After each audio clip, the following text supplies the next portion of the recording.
Liberales. Tengo la inmensa suerte de tener este libro entre mis manos.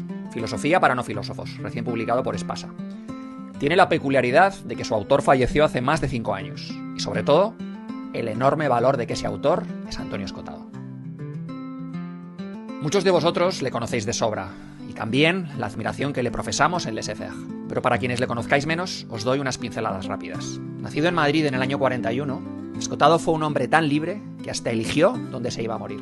Así fue como desde su querida Ibiza se marchó hace casi 4 años de este plano, y lo hizo con un enorme grado de reconocimiento, algo inimaginable para él solo unos años antes. Porque a pesar de su precoz genialidad, la fama a Escotado le llegó tardía. Además de merengue acérrimo, fundador de Amnesia y padre de 7 hijos, Escotado fue jurista, traductor, filósofo y autor de más de 20 libros. Entre sus obras, 2 forman parte de la historia del pensamiento liberal. La primera, Historia General de las Drogas, la escribió mientras cumplía condena en prisión tras haber sido injustamente acusado de tráfico de drogas.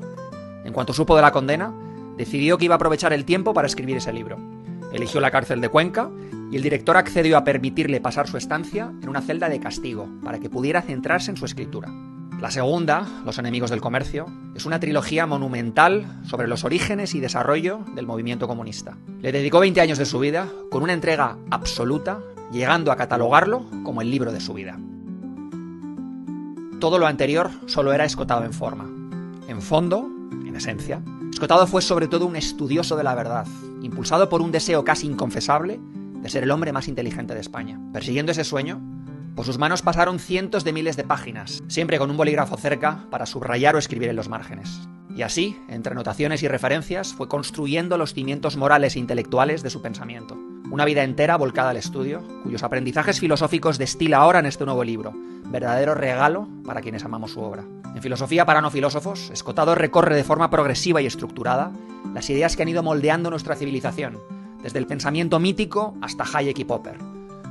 Tan escotadianamente brillante como siempre, pero con una renovada accesibilidad, el maestro nos guía en un viaje que demuestra cómo la búsqueda reflexiva de la verdad es la mejor herramienta para comprender el presente y anticipar el futuro. Y todo ello con la extraordinaria virtud de hacerlo en apenas 400 páginas, convirtiéndolo en un libro de vocación divulgativa para que, como dice su hijo Jorge, leerlo te convierta en una persona más culta que el 99% de la población.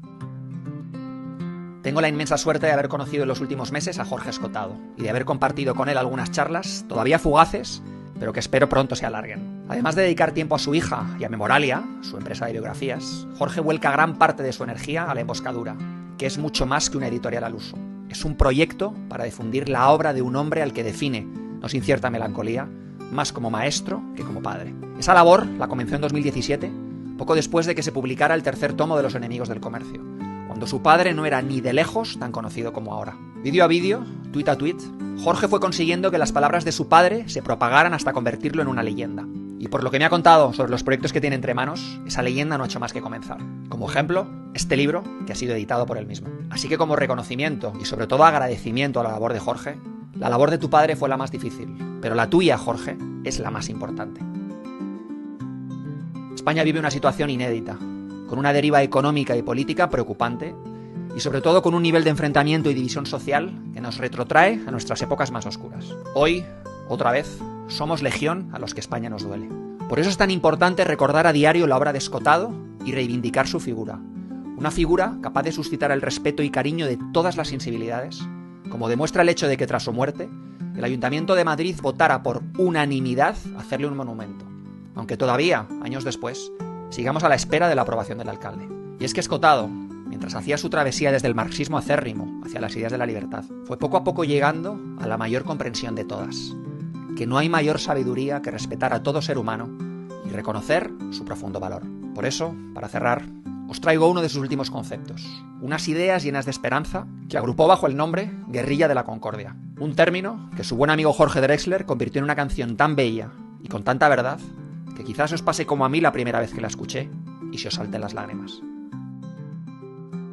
Laissez-faire es una comunidad de personas que tienen la libertad y la responsabilidad como faro moral de sus vidas.